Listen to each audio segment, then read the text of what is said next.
اعوذ باللہ من الشیطان الرجیم بسم اللہ الرحمن الرحیم اللہم صلی علی سیدنا محمد معدن الجود والکرم وآلہ وسلم۔ سامعین و ناظرین اکرام، السلام علیکم ورحمۃ اللہ وبرکاتہ۔ آج کا ہمارا موضوع یہ ہے کہ اطاعت کی ضرورت کیا ہے۔ لیکن یہ ایک ایسا جتنا اہم موضوع ہے تو اتنا ہی ہم اس کو غیر اہم سمجھتے ہیں۔ جتنا اہم ہے اتنا ہی ہم اسے غیر اہم سمجھتے ہیں۔ کبھی مطلب یہ ہے کہ یہ سوال نہیں سنا جاتا کہ اطاعت کی ضرورت کیا ہے۔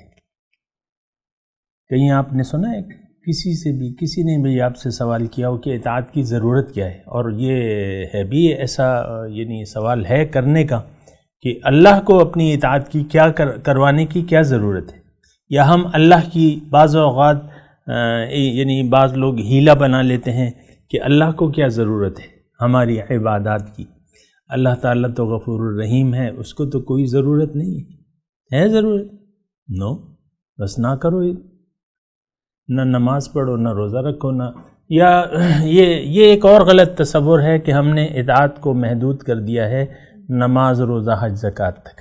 ایسی بات نہیں، اللہ کی ماننا۔ تو بہرحال یہ اطاعت کی ضرورت کیا ہے، اس بات کو آپ سمجھ لیں، اچھے طریقے سے سمجھ لیں، کیونکہ یہ ایک بہت ضروری بات ہے۔ اور میں یہ آپ کو کہہ رہا ہوں کہ جس شخص نے اللہ کی اطاعت نہ کی، اس نے اپنے آپ کو، اپنی زندگی کو ضائع کر دیا۔ میں زیادہ سخت الفاظ نہیں کہتا، لیکن میں زندگی ضائع ہوگی اس شخص کی جس نے اللہ کی اطاعت نہ کی یا اللہ کے حکم کے سامنے سر نہ جھکایا۔ تو اب اس کے لیے جس نے اللہ تعالیٰ کی اطاعت نہ کی، اب اس نے اپنی زندگی کو ضائع کر دیا، اور اب وہ اللہ تعالیٰ نے ناکام لوگوں کے لیے جو جگہ تیار کی ہے جس کا نام کیا ہے؟ دوزخ۔ تو وہ ناکام لوگوں کی فہرست میں داخل ہو جائے گا، اور وہ جائے گا اللہ تعالیٰ کی جو عذاب کی جگہ ہے۔ کیونکہ اللہ تعالیٰ نے قرآن میں فرمایا ہے کہ وَفِي الْآخِرَةِ عذاب شدید و مغفرۃ من اللہ۔ آخرت ہم جائیں گے تو کیا ہوگا؟ دو باتیں، یا تو شدید عذاب ہے یا بخشش ہے۔ تو اللہ تعالیٰ مجرموں کو نہیں بخشے گا۔ جو مجرم ہیں، مجرم کون ہیں؟ جنہوں نے اللہ کے حکم کے سامنے سر نہ جھکایا، وہ لوگ مجرم ہیں۔ تو آج کا جو ہمارا موضوع ہے وہ یہ ہے کہ اطاعت کی ضرورت کیا ہے۔ دیکھیں، اطاعت کی ضرورت بہت زیادہ ہے، اور اس میں ہمارا فائدہ ہے۔ اس میں ایک مثال کے طور پہ ایسی بات ہے کہ ہماری جو بقا ہے وہ کھانے پینے سے مشروط ہے۔ انسان کی زندگی کی بقا کھانے پینے سے مشروط ہے۔ تو کوئی اگر یہ کہے کہ بھئی کھانے پینے میں تو بڑا وقت ضائع ہوتا ہے اور ہم نہیں کرتے کھانا پینا،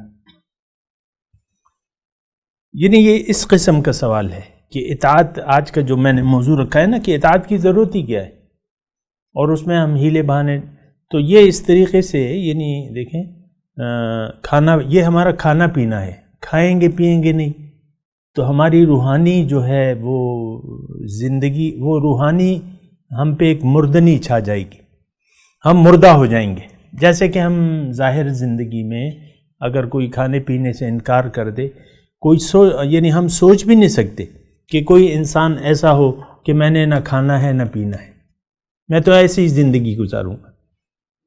کوئی سوچنے کی بات ہے؟ کوئی کہتا ہے ایسا؟ نہیں۔ تو یہ ہمارا کھانا پینا ہے، یہ خوراک ہے، ہماری روحانی خوراک ہے۔ اطاعت میں جو ہے زندگی ہے۔ اطاعت کی نہ ہونے کی صورت میں کیا ہے؟ موت ہے، روحانی موت ہے۔ یہ بات ذرا نوٹ کر لیں اپنے پاس۔ روحانی موت سے یہ مطلب نہیں ہے کہ آپ کی روح مر جائے گی، لیکن روح تو نہیں مرتی، یہ بات ذرا نوٹ کر لیں۔ روح تو مرتی نہیں ہے کسی کی بھی، روح ایک مرتبہ تخلیق کی ہے اللہ تعالیٰ نے، اب اس کو موت نہیں ہے۔ ہاں، اس کا انتقال ہے، ابھی انتقال اس نے کیا ہے، دنیا میں آ گئی ہے، پھر انتقال کرے گی تو منتقل ہو جائے گی، عالم آخرت میں چلی جائے گی، لیکن روح مرے گی نہیں۔ لیکن جو میں آپ کو کہہ رہا ہوں نا کہ جو انسان مطلب اطاعت نہ کرے تو یہ مر جائے گا. یہ بات ذرا نوٹ کر لیں کہ ہاں ایسے ہی ہے، یعنی اس میں ہماری موت ہے. یعنی جس نے بھی اطاعت نہ اختیار کی وہ یقینی طور پہ ایک موت کا شکار ہو جائے گا. وآخر دعوانا ان الحمد للہ رب العالمین. مولاي صل وسلم دائما ابدا على حبيبك خير الخلق كلهم